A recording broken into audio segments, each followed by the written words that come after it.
Ya, oke, selamat sore teman-teman semuanya. Ketemu lagi dengan saya, Surya MS Trade and Investment. Sebelumnya saya mohon maaf bahwa dalam keterbatasan ini, saya masih tetap mencoba untuk mendeliver konten untuk teman-teman semuanya ya. Dan kali ini, saya akan menganalisa power buy analysis bid offer untuk saham banking.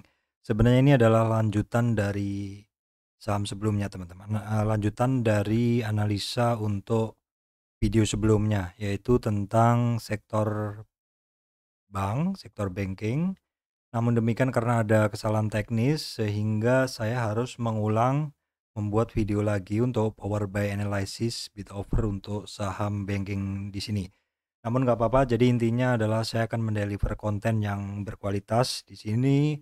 Konten kali ini adalah tentang power buy analysis bid offer yang semoga bisa menggantikan ini ya teman-teman, broker code ya atau kode broker yang saat ini sudah tidak ada, jadi teman-teman nggak bisa ngelihat.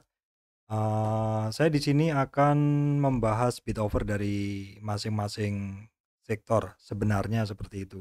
Namun pada kesempatan kali ini karena keterbatasan saya menggunakan perangkat dengan resource yang tidak se-powerful sebelumnya. Jadi saya akan membagi atau membreakdown bahasan itu dengan segmen yang lebih kecil-kecil karena keterbatasan dari perangkat yang saya gunakan. Seperti itu untuk teman-teman bisa memahami kondisi saya saat ini.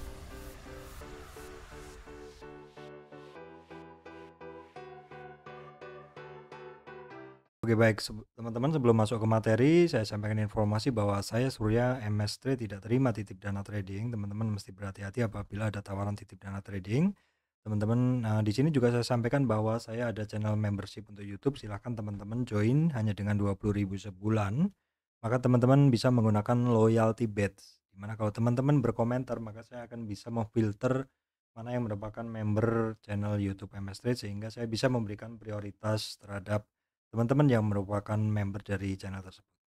Baik, teman-teman, di sini saya akan menggunakan aplikasi TraderView di mana di sini saya akan membahas saham-saham yang sebelumnya sudah saya bahas ya, yaitu di sektor banking. Di sini saya akan memulai dari saham BNI ya, teman-teman. Saya akan memulai dari saham BNI dan di sini mungkin saya akan jeda sedikit-sedikit untuk mengecek kualitas dari perekaman. Karena kalau saya tidak cek takutnya ada sedikit problem dan udah terlanjur saya speaking seperti itu ya, teman-teman. Jadi mesti saya melakukan check and recheck. Ya, saya akan lanjutkan di sini yang saya bahas pertama kali adalah BNI. Teman-teman, di sini kalau kita lihat di dalam intraday chart, ini BNI ini naik terus ya. Dari opening naik terus dan kalau kita lihat di dalam chart ini, chart daily ini juga ketika dia menyentuh di sekitar 65, terus hari ini bisa naik ke 68 atau sudah cukup sekitar 300-an naiknya. Nah, untuk hari ini teman-teman saya melihat bahwa BNI ini power buy analysis-nya adalah untuk buyer-nya itu posisinya mendominasi, dia 59% ya, untuk buyer-nya 59% sekarang. Ini di dalam pergerakan harga per 30 menit segmen ini terlihat bahwa pada 9.30, pada 9 opening 9 sampai 9.30, di sini terutamanya jadi 9.30 di sini teman-teman. Ini buyer-nya kalah ya posisinya. Jadi posisi terkuat di 1 jam pertama ini masih si sellernya masih banyak ngebuang atau di sini supply-nya cukup tinggi sepertinya. Jadi biasalah open market pertama kali adalah orang akan buang barang dulu seperti itu. Jadi kita bisa ngelihat dalam intraday hari ini naik terus turun terus naik lagi seperti itu. Dan sejak jam 10 ini si buyer ini cukup dominasi ya, 86% versus 14, kemudian naik terus. Dan di pembukaan sesi kedua kita bisa ngelihat bahwa banyak yang take profit ya, 89 dari seller mendominasi ya. Kemudian kalau kita ini adalah yang sudah terjadi ya, sudah transaksi sudah terjadi. Kalau sekarang kita lihat di level harga mana saja yang pernah udah kejadian, di sini terlihat di harga berapakah yang paling tebel lotnya. Lotnya itu terlihat di sini di 6.875, 6.875, 6.850 paling tebel ya. Dua posisi ini paling tebel 6850, 6875. Jadi memang di area sini adalah support intraday. Ini sebelumnya menjadi resistan ya, resistan intraday, namun berhasil didudukin sehingga saat ini dia menjadi support intraday. Untuk besok supportnya adalah di 6850. Jadi teman-teman perhatikan untuk ini adalah istilahnya support resist ataupun demand supply yang lebih real, karena kita menggunakan data support resist intraday ataupun demand supply intraday. Kalau ini yang sudah terjadi, kalau misalkan ini adalah per spot pada saat marketnya close tadi, sampai marketnya close tadi, kita bisa ngelihat bahwa di sini perbandingan antara demand yang kiri atau bid dan offer ataupun supply yang ada di kanan ini adalah demand adalah 62% dan supply-nya ada 105. Jadi keseimbangan demand supply-nya ini di sini masih lebih besar supply-nya, teman-teman. Jadi kecenderungannya memang masih banyak orang yang akan ngejual kalau kita ngelihat antrian demand supply-nya seperti itu. Oke, setelah BNI kita akan cek juga untuk Bank Mandiri, teman-teman. Kita akan cek untuk Bank Mandiri. Sekarang kita cek untuk Bank Mandiri ya. Dari transaksi yang sudah terjadi untuk Bank Mandiri, 59% itu adalah didominasi seller ya, buyernya hanya 41%, overall seperti itu. Kalau kita lihat per 30 menit terlihat di sini terjadi seller yang mendominasi itu pada jam 10, kemudian jam 11, kemudian jam 13.30 ya, teman. 13.30, 14. Baru menjelang closing itu buyer mendominasi sekitar 72%, walaupun closingnya bayarnya nggak mendominasi lagi. Kalau kita lihat secara chart di sini dia intraday-nya awalnya turun ya, kemudian naik, kemudian turun dan flat sampai closing ya. Kalau kita ngelihat harga pergerakan daily dari si Bank Mandiri ini juga cenderung flat seperti itu. Kalau teman-teman mau ngecek chartnya silakan cek di video sebelumnya. Di sini average price adalah 7.200. Average 7.200 dan harga terbesar ada memang di 7.200, teman-teman. Jadi 7.200 average harga, sedangkan closingnya di 7175, sehingga untuk besok untuk resistan dia ada di 7.200. Kalau kita ngelihat transaksi yang udah done adalah seperti itu. Kalau sekarang kita ngelihat posisi pola bid offer pada saat close market tadi, maka di sini supply-nya masih lebih besar daripada demand. Jadi kemungkinan memang masih terhambat oleh orang-orang yang mau jualan. Kemudian akan kita lihat untuk BBRI sekarang. Kondisi dari bid offer yang sudah terjadi di BBRI seperti apa? BBRI closingnya 60 poin turun. Kita bisa ngelihat bahwa di sini supply-nya lebih besar daripada demand. Ini yang ada di bid offer antrian di sini. Kemudian yang sudah terjadi adalah 65% supply atau orang jualan dan 35% orang yang membeli. Ya, memang sekilas di sini merahnya lebih besar, jadi memang banyak yang jual barang. Dan kita lihat dari chart BNI BBRI daily juga nggak begitu bagus ya, cenderung turun. Detailnya silahkan cek di video sebelumnya. Dalam intraday-nya juga pergerakannya turun, naik di 6.220 dan turun.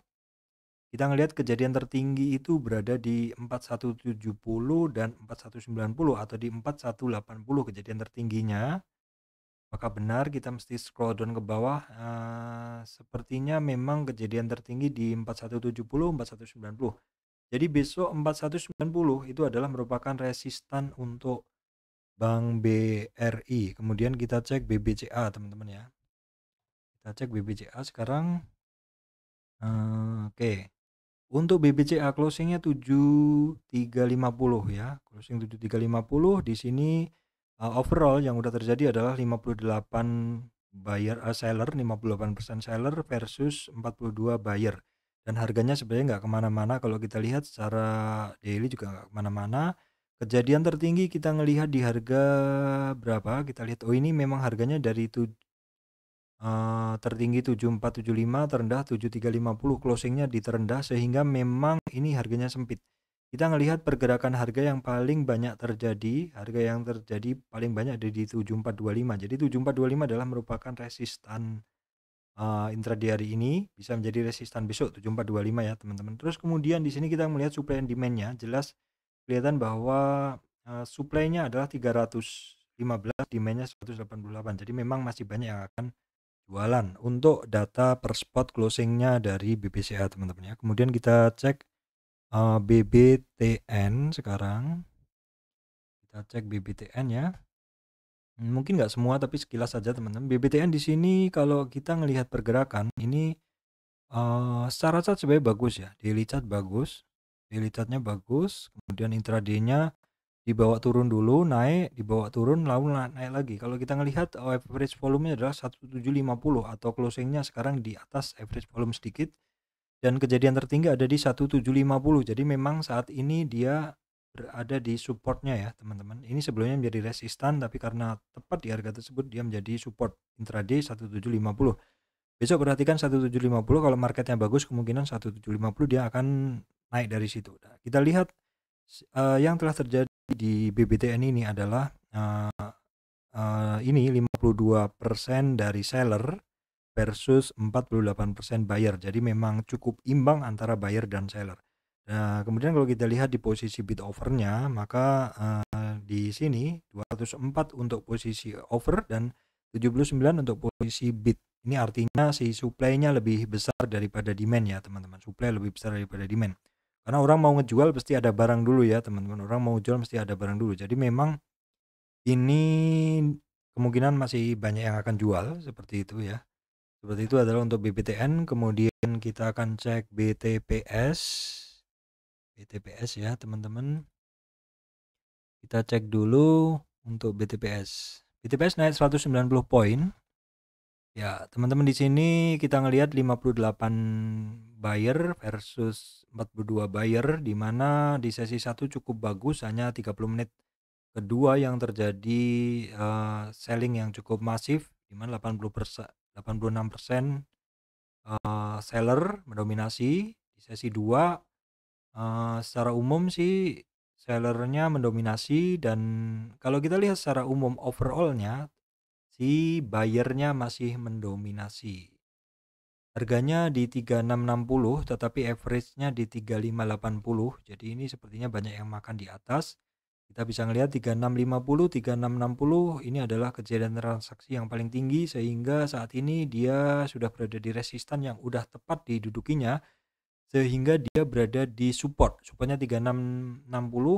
Kalau kita ngelihat posisi bid over sebelum closing 5,6 versus 10. Artinya di sini demand-nya 5,6, supply-nya 10. Jadi memang masih lebih besar supply-nya ya. Jadi memang kemungkinan ya bisa jadi akan ada yang take profit. Kalau kita ngelihat memang dalam pergerakan turun ini teman-teman. Teman-teman tarik swing high ke swing low di kisaran 50 retracement, perhatikan apakah akan ada yang take profit ya. Akan ada yang take profit seperti itu.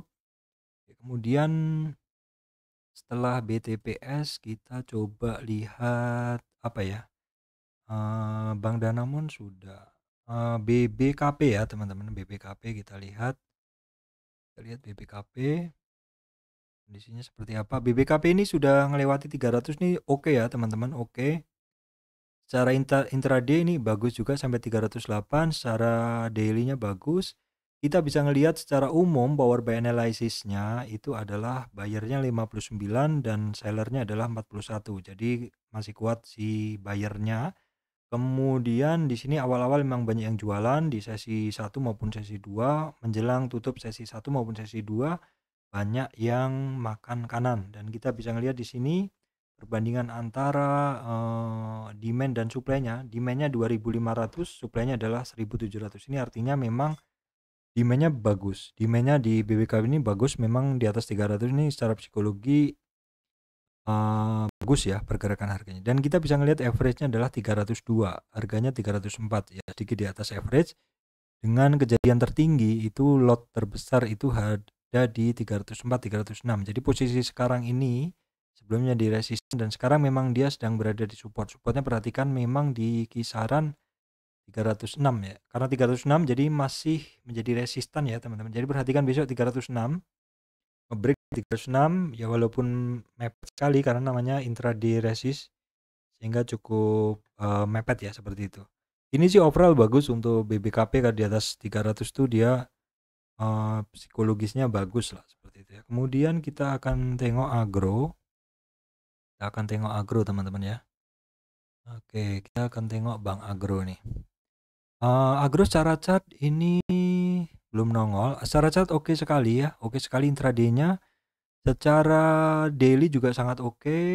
High-nya 2130 ini bagus. Kemudian total power buy sell analysis-nya 69 buyer bagus, dan secara ini 30 menit analisa buyer seller di sini cukup bagus, kecuali di sesi kedua ada 1 jam pertama di mana buyer kalah terhadap seller. Nah, kita lihat demand and supply-nya. Demand and supply-nya teman-teman bisa ngelihat bahwa posisi demand-nya adalah 232 versus supply 123. Artinya ini barang lebih besar demand-nya daripada supply-nya. Jadi wajar kalau harganya naik. Dengan average 2042, harganya sekarang 2110. Ini artinya banyak yang makan kanan ketika di atas 2040. Dan kita lihat di sini lot tertinggi kejadiannya adalah di 2100. Jadi banyak yang enggak teman-teman, lot tertinggi di 2050. Di 2050 ya, sedikit di atas average. Tetapi di atas 2050 itu banyak yang makan di kanan nih, buy at over 4 ya, banyak yang makan di kanan di atas 2100-an. Teman-teman bisa ngeliat di situ. Secara chart untuk agro bagus ya. Kemudian berikutnya adalah BRIS. Kita tengok untuk BRIS ya teman-teman sekarang. BRIS sudahkah saya analisa tadi? Sepertinya belum. BRIS sudah ada reversal dari kemarin saya sampaikan, teman-teman perhatikan BRIS sudah ada reversal. Intraday-nya sempat turun, konsol naik lagi terus turun. Secara daily-nya udah hari kedua dia naik, walaupun hari ini kenaikannya nggak begitu tinggi. Secara overall kita ngelihat si sellernya masih mendominasi secara umum ya, tidak ada sesi sellernya masih mendominasi, terutama di sesi kedua. Sesi satu pun ini hitungannya imbang karena ada dominasi buyer, ada juga dominasi seller. Nah, kalau kita ngelihat di sini demand-nya 172, supply-nya 160. Ini artinya sebenarnya posisi ini udah mulai bagus. Perbandingan antara bid dibanding offer itu sudah lebih dari 1, teman-teman. Di sini average-nya adalah 1878. Kejadian tertinggi lotnya itu terjadi di harga 1875, 1880. Jadi memang di titik sekarang ini adalah support ya. Setelah naik kemarin ya, dia istilahnya setelah ngebreak kemarin atau setelah naik konsolidasi sebentar. Ini akan kelihatan konsolidasinya kalau teman-teman menggunakan chart yang lebih pendek. BRIS sudah mulai menarik ya teman-teman. BRIS sudah mulai menarik. Kemudian untuk apalagi nih, coba saya lihat Arto. Kita lihat Arto sekilas saja ya teman-teman ya. Arto di sini masih banyak yang jualan ya sekilas. Walaupun di bid versus offer atau demand terhadap supply-nya ini masih gedean demand-nya ya teman-teman, masih gedean demand-nya. Arto sendiri ini belum refresh teman-teman ya. Arto punya saya belum refresh nih. Ini belum refresh, ada something mungkin kita sorry, belum refresh. Saya ulang untuk Arto, saya ulang sekali lagi, jangan gunakan data yang Arto yang tadi, belum refresh. Arto teman-teman silakan perhatikan di sini demand-nya adalah 21 ya, sebentar. Untuk demand-nya adalah 21 versus supply-nya 43. Jadi banyakkan supply, teman-teman harus berhati-hati. Kalau banyakkan supply kemungkinan masih akan turun seperti itu. Kemudian di sini teman-teman bisa ngelihat untuk power buy analysis. Di sini lebih besar sellernya ya teman-teman, lebih besar sellernya dengan average harga adalah di 15.500. Kejadian tertinggi itu di titik berapa ini? Saya pakai layar kecil nggak begitu nyaman untuk melihat. Kejadian tertinggi 15.700 teman-teman. Apakah betul di 15.700? Kejadian tertinggi 15.475, apakah betul? 15.475 ya, kejadian tertinggi di 15.475. Jadi harganya itu naik sedikit, turun, kemudian di bawah naik dan di bawah turun lagi. Secara chart pergerakannya adalah seperti ini. Nggak bisa ngelihat secara detail. Nah, di sini teman-teman bisa ngelihat bahwa bayarnya adalah AK, KZ, DX, BK ya bayarnya. Jadi ini setelah closing market ternyata kita bisa ngelihat buyer sellernya ya. Atau kemudian BBYB teman-teman. BBYB yang tadi bergerak kenceng. Kita akan lihat dulu BBYB yang tadi bergerak kenceng. Ini reverse-nya agak lama ya teman-teman. BBYB sampai arah. Nah, di sini teman-teman bisa ngelihat nih. Jelas nih supply-nya udah nggak ada sampai barangnya arah. Di sini terlihat 57 buyer menguasai versus 43 buyer, dan sebenarnya di 30 menit pertama ini masih 47% masih imbang. Di 30 menit kedua ini seller udah mulai jualan ya teman-teman. Di opening sesi 2 juga udah mulai jualan. Sebenarnya porsi kenaikan dari BBJB ini imbang ini. Sebenarnya nggak ada yang terlalu signifikan ya. Kenaikannya yang benar-benar sangat signifikan karena di sini 67 buyer, 42 67 71. Hanya di closing aja dia cukup terasa ini karena 70% buyer versus 29 seller. Jadi di closing tadi memang banyak yang hajar kanan. Di sini average-nya 2460. Bayangin teman-teman, average-nya 2460 tapi harganya masih di 27. Jadi banyak yang beli di bawah ini. Jadi mesti hati-hati besok ya. Jadi mesti hati-hati, diperhatikan aja besok. Nah, di sini kejadian tertingginya di mana? Kita tengok lot tertinggi itu berapa ya? Lot tertinggi ada di ini di 100 tadi ya. Di 2600 lot tertinggi. 2600 di 2600 sama di 2750 nih. Jadi saya rasa bagi yang membeli